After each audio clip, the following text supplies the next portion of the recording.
En ABC Podcast, Abecedario del Bienestar, con Laura Pintos y Raquel Alcolea. Soy Laura Pintos y os doy la bienvenida, bienestarios, a esta segunda entrega del podcast especial de Abecedario del Bienestar para escuchar en casa, unidos en el aislamiento. Nuevas voces se suman a la invitación que les hemos hecho Raquel Alcolea y yo a los expertos en bienestar para que nos ayuden a encontrar en la lectura y en las palabras aliento, consuelo, compañía y refugio para estos días de confinamiento y dolor.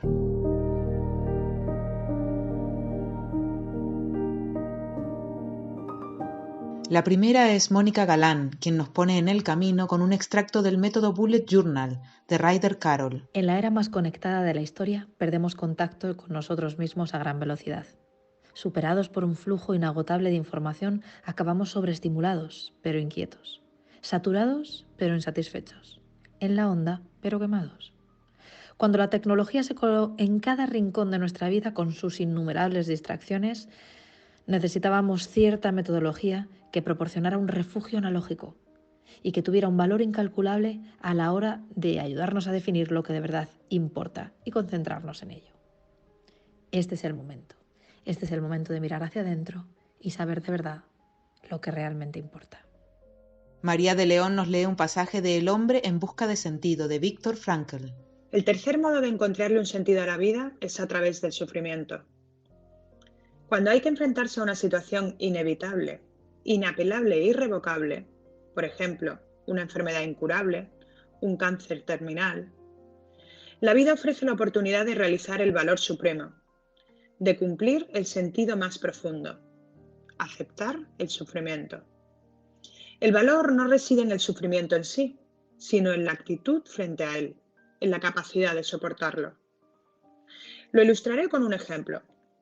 Un doctor en medicina general me consultó sobre la fuerte depresión que padecía. No podía sobreponerse a la pérdida de su mujer, con quien había compartido un matrimonio excepcionalmente feliz.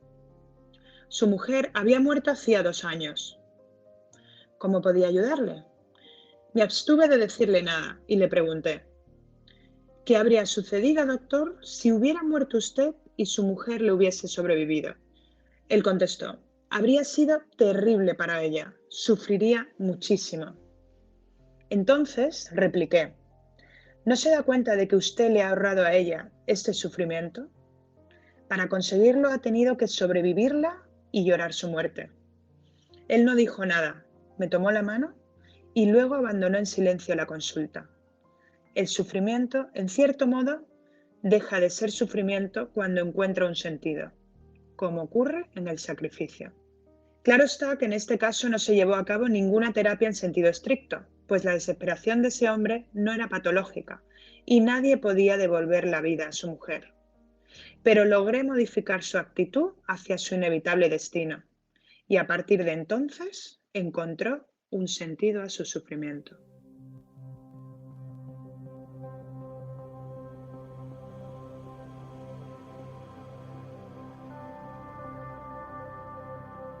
Bruno Moyoli comparte un pasaje de Musashi, La luz perfecta, de Eiji Yoshikawa. Vio un objeto negro en movimiento y se aproximó. Un jabalí salvaje dejó de buscar comida y se le acercó peligrosamente. El jabalí quedó oculto por los juncos y tras él la niebla formó una línea blanca, dando la impresión de que lo había formado la varita de un mago. Mientras miraba aquel fenómeno tuvo conciencia de un gorgoteo. Se acercó más y vio el reflejo de la luna en un arroyuelo entre rocas. Siempre había sido sensible a los misterios de la llanura. Creía con firmeza en que la mariquita más minúscula poseía la fuerza espiritual de los dioses. A su modo de ver, nada carecía de alma, ni las hojas agitadas por la brisa, ni el agua que llamaba con su rumor, ni el viento violento. Ahora, rodeado por la naturaleza, experimentaba la trémula soledad del otoño ya casi finalizado, la tristeza que debían sentir las hierbas, los insectos y el agua. Sollozó con tanta fuerza que se le estremecían los hombros, pero eran las suyas lágrimas dulces, no amargas. Si algún otro ser no humano, una estrella quizás, o el espíritu de la planicie, le hubiera preguntado por qué lloraba, no habría podido decirlo. Y de haber insistido en que hablara, consolándole y halagándole, él finalmente podría haber dicho: lloro a menudo porque estoy al aire libre. Siempre tengo la sensación de que la casa Otenkara está cerca. Marian Rojas Estapé, por su parte, ha decidido rescatar unas líneas de su libro Cómo hacer que te pasen cosas buenas. El miedo nos acompaña desde el nacimiento. Es una realidad que ha existido siempre.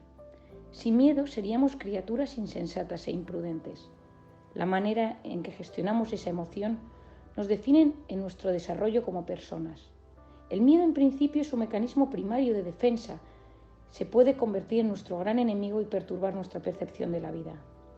El temeroso percibe su entorno como algo hostil, que le altera y le convierte en un ser vulnerable a todo.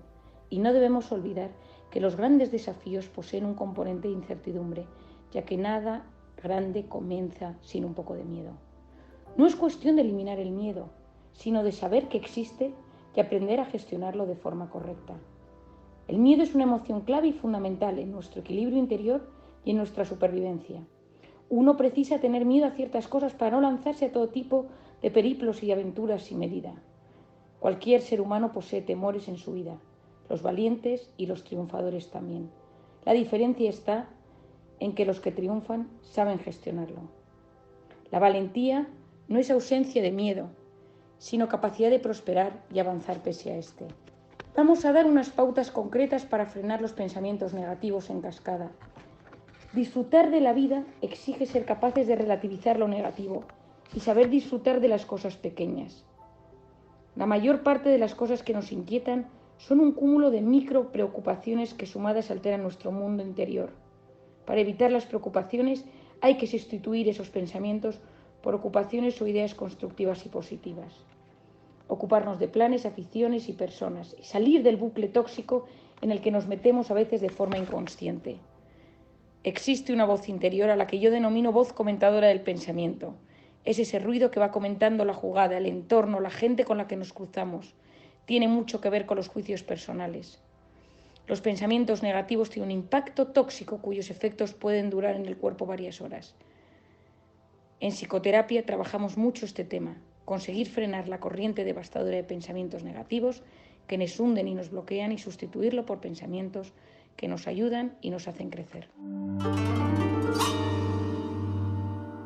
Paula Butragueño ha escogido el libro Tao Te Ching, de Lao Tse. Actúa sin hacer. Trabaja sin esfuerzo. Piensa en lo menudo como si fuera grande y en lo más escaso como si fuera abundante. Afronta la dificultad mientras aún es fácil. Acomete la gran obra mediante series de pequeños actos. El maestro nunca aspira a lo grande, de este modo alcanza la grandeza. Cuando está en dificultades, se detiene y las acepta, porque no se aferra a su comodidad.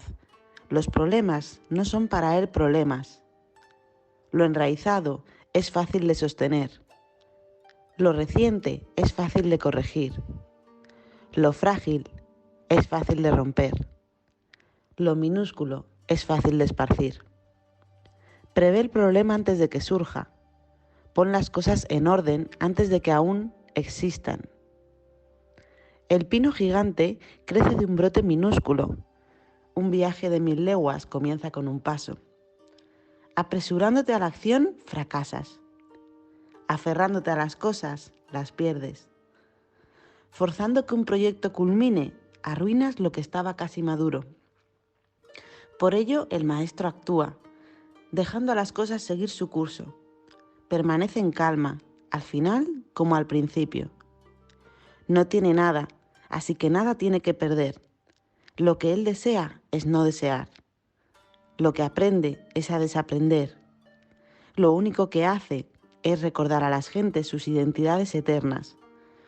No cuida de nada excepto del Tao. Por ello es que cuida de todo. Silvia Álava nos propone una reflexión sobre la gratitud del libro La ciencia de la felicidad, de Sonia Lyubomirsky. Expresar gratitud es una especie de metaestrategia para alcanzar la felicidad. La gratitud es muchas cosas para muchas personas. Es asombro, es agradecimiento, es mirar el lado bueno de un contratiempo, es comprender la abundancia, es agradecer a alguien en tu vida, es dar gracias a Dios, es literalmente dar las gracias por lo que tienes. Es disfrutar, es no dar nada por sentado, es afrontar, es centrarse en el presente. La gratitud es un antídoto contra las emociones negativas, un neutralizador de la envidia, la avaricia, la hostilidad, la preocupación y la irritación. Sin embargo, la persona media probablemente asocia la gratitud con dar las gracias por un regalo o por algo que ha recibido. Te invito a que consideres una definición mucho más amplia de la gratitud. El investigador y escritor más destacado del mundo sobre gratitud, Robert Edmonds, la define como un sentimiento de asombro, agradecimiento y apreciación por la vida. Por consiguiente, podrías esforzarte por sentirte agradecido fijándote en lo afortunadas que son tus circunstancias y en lo mucho peores que podrían ser, llamando a un antiguo mentor y dándole las gracias por ayudarte a superar una de las encrucijadas de tu vida, disfrutando momentos con tu hijo o recordando todas las cosas buenas que tienes en tu vida en este momento. Por definición, la práctica de la gratitud supone centrarse en el presente, en apreciar tu vida como es hoy y lo que ha hecho que sea así. Expresar gratitud es mucho más que decir gracias. Las últimas investigaciones han comenzado a llamar la atención sobre sus múltiples ventajas. Se ha comprobado que las personas que suelen estar agradecidas son relativamente más felices, tienen más energía y son más optimistas. Y dicen que experimentan emociones positivas con mayor frecuencia. También tienden a ser más amables y a manifestar más empatía, a ser más espirituales y religiosas, más indulgentes y menos materialistas que las que están menos predispuestas a la gratitud. Asimismo, cuanta más predisposición a la gratitud tenga una persona, menos probabilidades tendrá de estar deprimida o preocupada, de sentirse sola, envidiosa o neurótica. Sin embargo, todos estos hallazgos de las investigaciones son correlacionales, en el sentido de que no podemos saber de manera concluyente si ser agradecido en realidad causa todas estas cosas buenas o inhibe las malas, o si poseer determinadas características como el optimismo, la amabilidad y la religiosidad simplemente hace que las personas se sientan agradecidas. Por suerte, se han hecho varios estudios experimentales que piden muestras de gratitud a personas desprevenidas y a continuación se registran las consecuencias. En el primero de estos estudios se pidió a un grupo de participantes que escribieran 5 cosas por las que estuvieran agradecidos, es decir, que dieran las gracias por lo que tenían, y que lo hicieran una vez por semana durante 10 semanas seguidas. Otros grupos de participantes estuvieron en los grupos de control. En lugar de concentrarse en la gratitud todas las semanas, tuvieron que pensar en 5 problemas cotidianos o en 5 cosas importantes que hubieran ocurrido. Las conclusiones fueron fantásticas. En comparación con los grupos de control, los participantes que tuvieron que manifestar gratitud tendieron a sentirse más optimistas y más satisfechos con su vida. Hasta su salud mejoró. Dijeron que habían padecido menos síntomas físicos, como dolores de cabeza, acné, tos o náuseas, y dedicaron más tiempo a hacer ejercicio. En otros estudios, tanto estudiantes como adultos con enfermedades crónicas han tenido que probar la estrategia de dar las gracias por lo que tenían, con resultados similares. Estos estudios han demostrado que los días que las personas se esfuerzan por expresar su gratitud experimentan más emociones positivas, es decir, sentimientos como interés, entusiasmo, alegría y orgullo. Y es más probable que digan que han ayudado a alguien, que se sienten conectados con los demás y hasta que duerman bien durante más horas.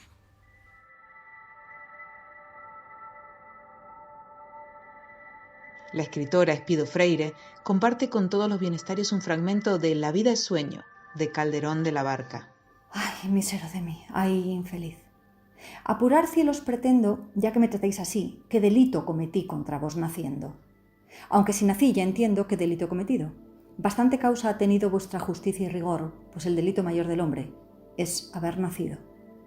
Solo quisiera saber, para apurar mis desvelos, dejando una parte, cielos, el delito de nacer, ¿qué más os pude ofender para castigarme más? ¿No nacieron los demás? Pues si los demás nacieron, ¿qué privilegios tuvieron que yo no gocé jamás?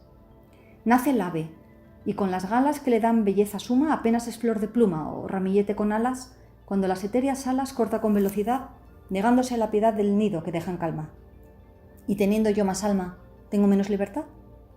Nace el bruto, y con la piel que dibujan manchas bellas, apenas signos de estrellas, gracias al docto pincel, cuando atrevido y cruel la humana necesidad le enseña a tener crueldad, monstruo de su laberinto. ¿Y yo con mejor instinto tengo menos libertad? Nace el pez que no respira, aborto de ovas y lamas, y apenas bajel de escamas sobre las ondas se mira, cuando a todas partes gira, midiendo la inmensidad de tanta capacidad como le da el centro frío. ¿Y yo con más albedrío tengo menos libertad? Nace el arroyo, culebra que entre flores se desata, y apenas sierpe de plata entre las flores se quiebra, cuando músico celebra de las flores la piedad que le da la majestad del campo abierto a su huida. Y teniendo yo más vida, tengo menos libertad. En llegando a esta pasión un volcán, un Etna hecho, quisiera arrancar del pecho pedazos del corazón. ¿Qué ley, justicia o razón negar a los hombres sabe, privilegio tan suave, excepción tan principal, que Dios le ha dado a un cristal, a un pez, a un bruto y a un ave? Marcos Vázquez nos trae unas páginas de su libro Invicto. La naturaleza nos prepara para soportar todo lo que nos ocurre. Marco Aurelio. Somos capaces de tolerar mucho más de lo que creemos. La naturaleza nos ha preparado para soportar gran adversidad, pero debemos creer en esta capacidad. Los estoicos veían la mente como una gran hoguera que se alimenta de cualquier material. Como decía Marco Aurelio, un fuego ardiente crea luz y llamas de todo aquello que se arroja en él. Incluso en los momentos de mayor desesperación debes confiar en tu capacidad de superación. Piensa en todas las personas que han pasado por lo mismo y han salido airosas, no son diferentes de ti. Pero además de confiar en tus capacidades, debes planificar tu respuesta. ¿Qué acciones concretas puedes empezar a tomar para mejorar tu situación? ¿Qué personas han pasado por algo similar y quizá te puedan aconsejar? Toda dificultad es una oportunidad para mirar adentro e invocar nuestros recursos internos. Los desafíos que enfrentamos nos muestran nuestras fortalezas. El sabio mira más allá del problema y busca la forma de sacarle provecho. Posees fuerzas de las que no eres consciente. Encuentra la adecuada. Úsala. Epicteto. Francisco Alcaide le pone voz a un fragmento de Martes con mi viejo profesor, de Mitch Albom. ¿Te he hablado de la tensión de los opuestos? Me pregunta, ¿la tensión de los opuestos? La vida es una serie de tirones hacia atrás y hacia adelante. Quieres hacer una cosa, pero estás obligado a hacer otra diferente. Algo te hace daño, pero tú sabes que no debería hacértelo. Das por supuestas ciertas cosas, aunque sabes que no deberías dar nada por supuesto. Es una tensión de opuestos, como una goma elástica estirada, y la mayoría de nosotros vive en un punto intermedio. ¿Algo parecido a un combate de lucha libre?, le digo. ¿Un combate de lucha libre?, dice riéndose. Sí, la vida podría describirse así. ¿Qué bando gana entonces?, le pregunto. ¿Qué bando gana? Me sonríe, con sus ojos llenos de arrugas, con sus dientes torcidos. Gana el amor. El amor gana siempre. Úrsula Calvo ha escogido unas palabras de Dejar ir, de David R. Hawkins. Elegir lo positivo. Un efecto sorprendente de la voluntad de soltar la negatividad es el descubrimiento de que existe el polo opuesto de los sentimientos negativos. Hay una realidad interna que podemos llamar nuestra grandeza interior o ser superior. Tiene mucho más poder que la negatividad. A cambio de soltar las recompensas que recibíamos de la posición negativa, nos sorprenden las recompensas derivadas del poder de nuestros sentimientos positivos. Por ejemplo, cuando dejamos de culpar, experimentamos el perdón. Nuestro ser superior, del que podríamos decir que está compuesto por nuestros sentimientos más elevados, tiene capacidades casi ilimitadas. Puede crear oportunidades de empleo, puede crear situaciones para la sanación de las relaciones, tiene el poder de crear relaciones cariñosas, oportunidades financieras y la curación física.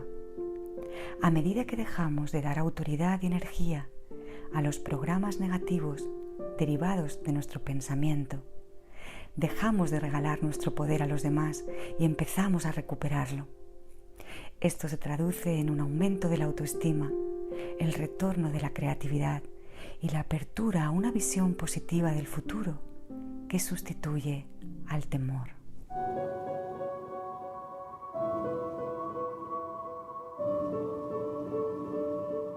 Elisa Escorihuela lee El Quijote, nada menos, de Miguel de Cervantes, para hablar del valor de la libertad. La libertad, Sancho, es uno de los más preciados dones que a los hombres dieron los cielos. Con ella no puede igualarse los tesoros que encierra la tierra ni el mar encubre. Por la libertad, así como por la honra, se puede y debe aventurar la vida, y por el contrario, el cautiverio es el mayor mal que puede venir a los hombres.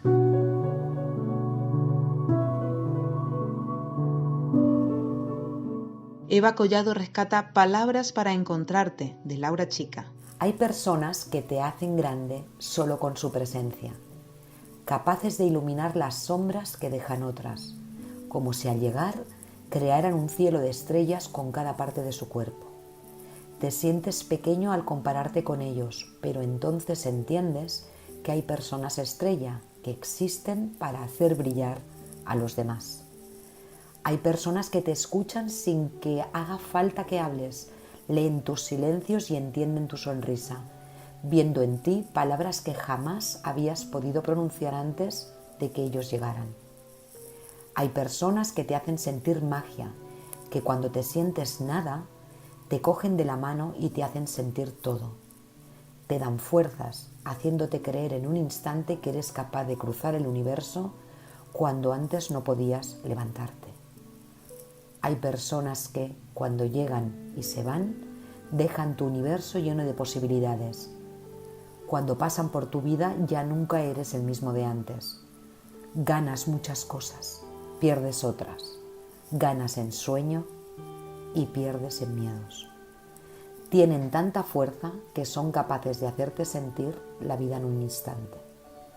Hay personas y personas. Y luego estás tú.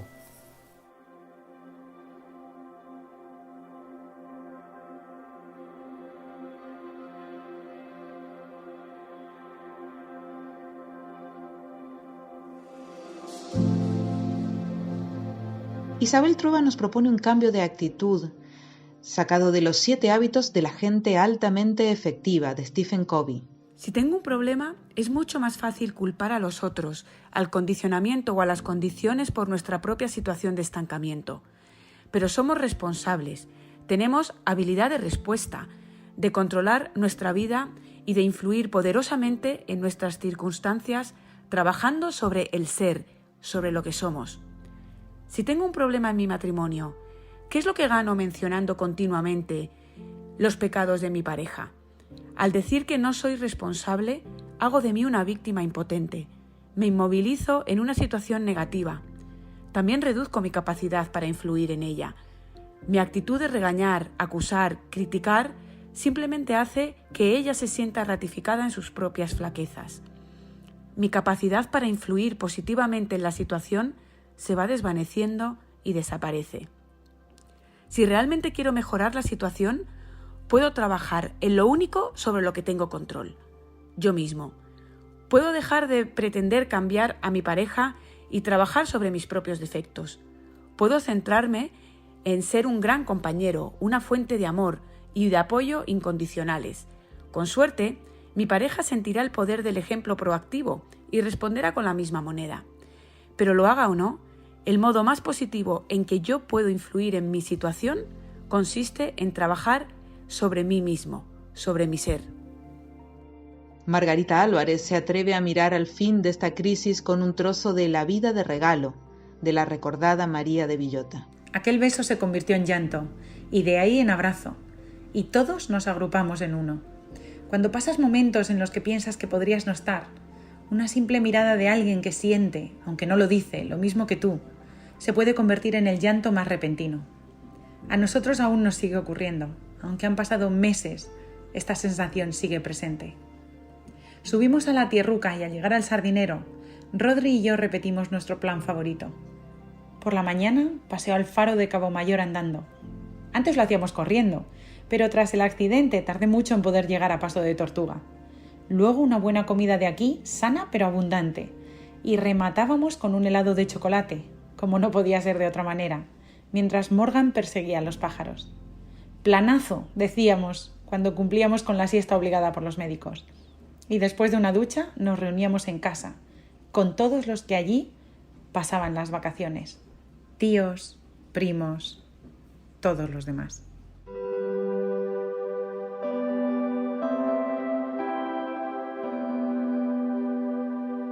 Y para dentro de muy poco, correr por dignidad, es lo que nos propone como cierre Martín Giaqueta con su libro Correr, tus pasos hacia el equilibrio. Hace algo más de 20 años y después de varios meses de sufrimiento, me dieron la noticia más dura de mi vida. Pablo, nuestro amigo y médico de familia, le dijo con certeza a mi padre que Marta, mi madre, no viviría más de 24 horas. Mi papá nos lo comunicó a mi hermano y a mí con gran tristeza. Como podrán imaginar, el mundo se nos cayó encima. No sabía muy bien qué hacer y el llanto se apoderó. Después de tranquilizarme fui a verla y sentí cómo su mano apretada a la mía se despedía diciéndome adiós. Fui a mi habitación para no intentar llorar delante de ella y me tumbé en mi cama.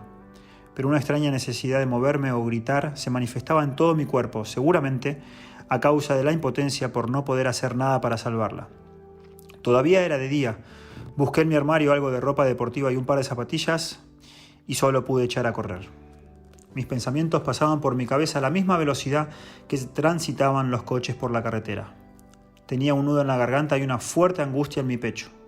Y las lágrimas inundaban mis ojos. Mi corazón estaba roto, pero recuerdo que mis piernas y mi cuerpo me pedían que siguiera corriendo. Los minutos pasaban y los kilómetros se acumulaban. La fatiga llegó más tarde de lo normal, pero no llegó sola. Lo hizo en compañía de la tranquilidad. Esa carrera que hice aquel 12 de marzo del 2000 había sido la más larga que recordaba hasta esa fecha. Nunca había corrido tanto tiempo sin parar. Fueron sin duda los kilómetros más tristes de mi vida. Al volver a casa ya entrada la noche no tenía motivos para estar tranquilo, pero lo estaba. No tenía motivos para irme a descansar como cualquier otro día, pero después de correr tanto, esa era la petición de mi cuerpo. Esa noche no pude dormir. Y con el amanecer del día siguiente llegó la peor noticia. Empezaba una nueva etapa. Había que afrontarla con fuerza, una fuerza interior que nunca supe de dónde salió, una fuerza que crecía cada vez que echaba a correr y se hacía notar más si cabe. La vida había pegado bajo y duro. Correr fue para mí uno de los apoyos más importantes en esa época, junto con el amor de mi familia que a lo largo de esos días siempre me ayudaron a que no cayera. 10 años después de esa triste etapa, mi amigo Jorge me dijo que buscara a Alejandro Dolina en YouTube, donde aparecía hablando sobre la dignidad del sufrimiento. Dolina, en su interesante diálogo y con cierto humor, dijo resumidamente que cuando uno sufre tiene la posibilidad de hacer algo digno con ese sufrimiento, o al menos intentarlo. A pesar del tiempo transcurrido y de mi tardía asociación, creo que correr fue lo más digno que pude hacer aquel día de marzo y todos los días siguientes. Con ese sufrimiento que invadía mi ser, lejos de caer en una depresión, aquellos pasos me marcaron y me enseñaron a enfocar los problemas desde un punto de vista más positivo. Aunque en este caso particular ese enfoque positivo no existe, yo lo encontré, porque quise encontrarlo. La muerte me enseñó mucho sobre la vida y sobre cómo vivirla. Aprendí que no hay que perder el tiempo, porque es escaso y porque no sabemos cuándo se va a acabar. Aprendí que la vida puede ser muy dura, pero que yo lo soy más. Aprendí que las oportunidades que no aproveché no van a volver. Aprendí a disfrutar de cada día sin pensar tanto en el futuro. Aprendí que solo me harán daño si lo consiento. Y aprendí que hay que vivir la vida que uno quiera vivir y no la que te marquen como la más correcta. Desde entonces he perdido el miedo a todo. Y con estas líneas no pretendo encogerte el corazón, solo quiero que sepas que cuando estés mal, siempre te quedará la posibilidad de salir a correr o de hacer algo digno. Quiero con esto decirte que a pesar del coronavirus podemos hacer algo digno y aprender mucho de este sufrimiento que estamos pasando.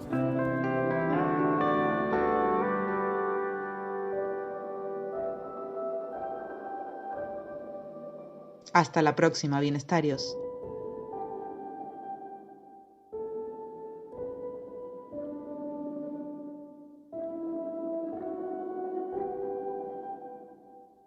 Puedes escuchar todos los episodios del Abecedario del Bienestar en abc.es, iVoox, Wanda, Spotify, Apple Podcast y Google Podcast.